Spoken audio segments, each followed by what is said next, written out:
Morning student, class 8 chapter number 2 शब्द विचार हिंदी शब्दकोश। शब्द विचार और हिंदी शब्दकोश। हिंदी शब्दकोश किसे कहते हैं? भाषा के सभी शब्दों का समूह उस भाषा का शब्दकोश या शब्द भंडार कहलाता है। आइए इस पाठ को हम पढ़ते हैं, लेक्चर हम फर्स्ट में पढ़ते हैं। आइए देखते हैं। ध्यान दीजिएगा बेटा, किसी भाषा के सभी शब्दों का समूह उस भाषा का शब्दकोश या शब्द भंडार कहलाता है।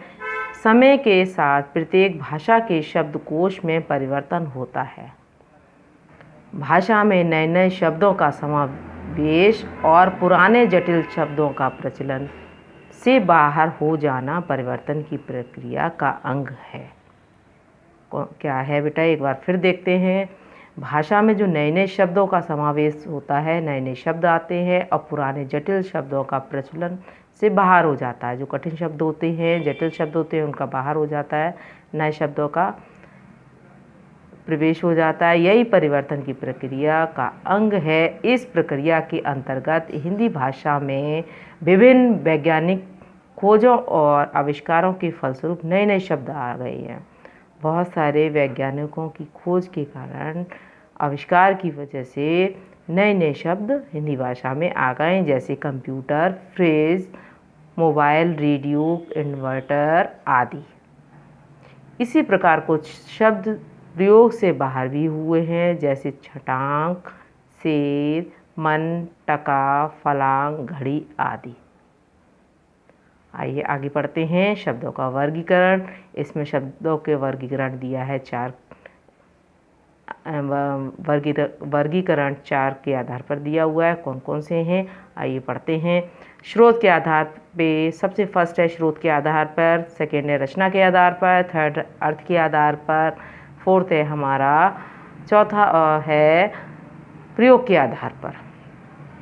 हिंदी भाषा में शब्दों का वर्गीकरण निम्नलिखित आधारों पर किया गया है।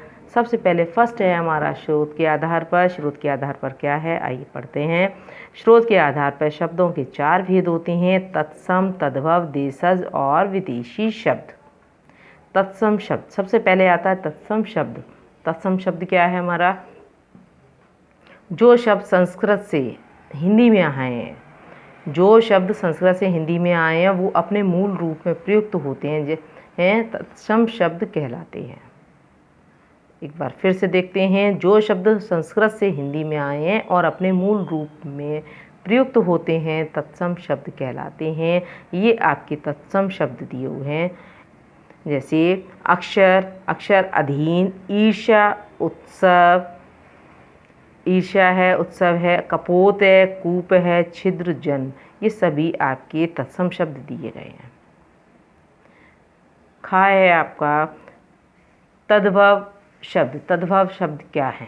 तद्भव के बारे में पढ़ते हैं। संस्कृत के वे शब्द जिनका हिंदी में परिवर्तित रूप प्रयुक्त होता है, जैसे कि संस्कृत से जो शब्द हैं वो उनका हिंदी में परिवर्तित रूप प्रयुक्त होता है, तद्भव शब्द कहलाते हैं। ये तद्भव शब्द दिए हुए हैं, तद्भव और तत्सम। तद्भव से तत्सम, जैसे अगम, अगम का तत्सम शब्द होगा अगम्य। अटारी, अट्टालिका।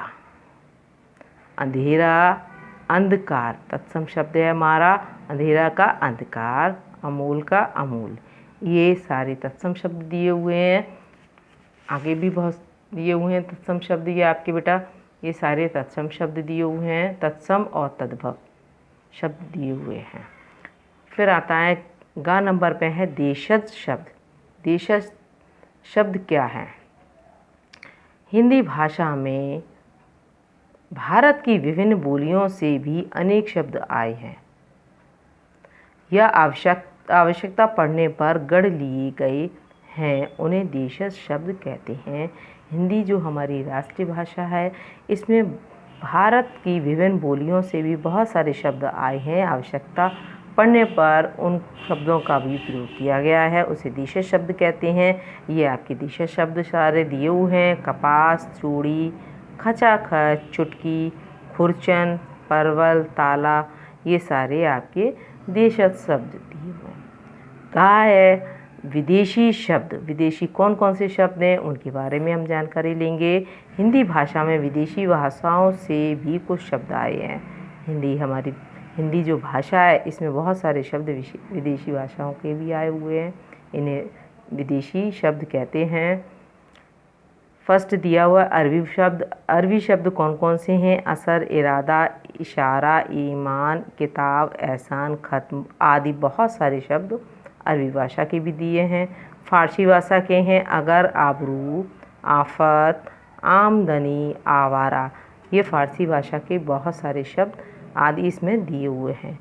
थर्ड है तुर्की भाषा। तुर्की भाषा से काबू, कैंची, खंजर, चाकू, चेचक आदि शब्द तुर्की भाषा के दिए। हम लोग बोलचाल में बहुत सारे शब्द बोलते हैं, लेकिन हमें ये नहीं पता होता है कि ये कौन सा शब्द अरबी शब्द है, फारसी शब्द है, या तुर्की शब्द है, या देशज या विदेशी शब्द है।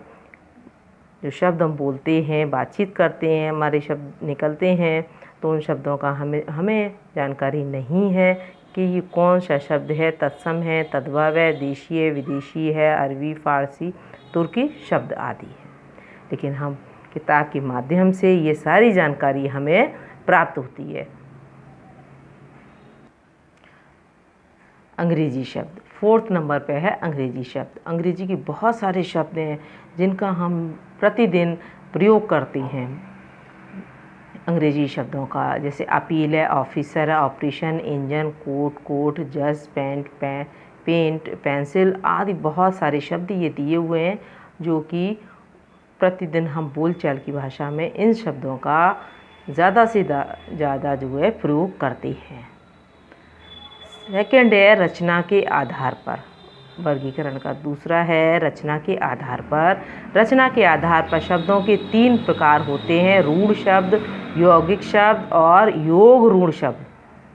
3 कौन कौन से बेटा प्रकार हैं, एक बार फिर देखते हैं। रूढ़ शब्द, यौगिक शब्द और योग रूढ़ शब्द। सबसे पहले देखेंगे पढ़ेंगे रूढ़ शब्द के बारे में हम जानेंगे। जिन शब्दों के सार्थक खंड नहीं होते हैं वे शब्द रूढ़ शब्द कहलाते हैं। जैसे हाथी, घोड़ा, चांद, मेज, छत, द्वार, सेवा, फल आदि ये हमारे रूढ़ शब्द हैं। यौगिक शब्द, यदि रूढ़ शब्द में कोई अन्य सार्थक शब्द या शब्द खंड जोड़ दिया जाए तो इस प्रकार से बन शब्द को यौगिक शब्द कहते हैं। एक बार फिर से देखिएगा, यदि रूढ़ शब्द में कोई अन्य सार्थक शब्द, रूढ़ शब्द में कोई सार्थक शब्द जोड़ दिया जाए, खंड जोड़ दिया जाए तो इस प्रकार बने शब्द को यौगिक शब्द कहते हैं। जैसे स प्लस पाठी यानी कि सहपाठी, कृपा प्लस आलू कृपालू, आराम प्लस घर आराम घर, ये शब्द हमारे यौगिक शब्द दिए हैं। तीसरा दिया हुआ है योग रूढ़ शब्द। तीसरा कौन सा दिया है बेटा? योग रूढ़ शब्द के बारे में हम जानकारी लेंगे। आइए पढ़ते हैं। योग रूढ़ शब्द कौन कौन से होते हैं? किसी विशेष अर्थ में रूढ़ हो जाने वाले यौगिक शब्द योग रूढ़ शब्द कहलाते हैं। किसी विशेष अर्थ में जो रूढ़ हो जाते हैं वे यौगिक शब्द योग रूढ़ शब्द ही कहलाते हैं। जैसे योग रूढ़ शब्द कौन से हैं? चारपाई, निशाचर, जलज, दिनकर।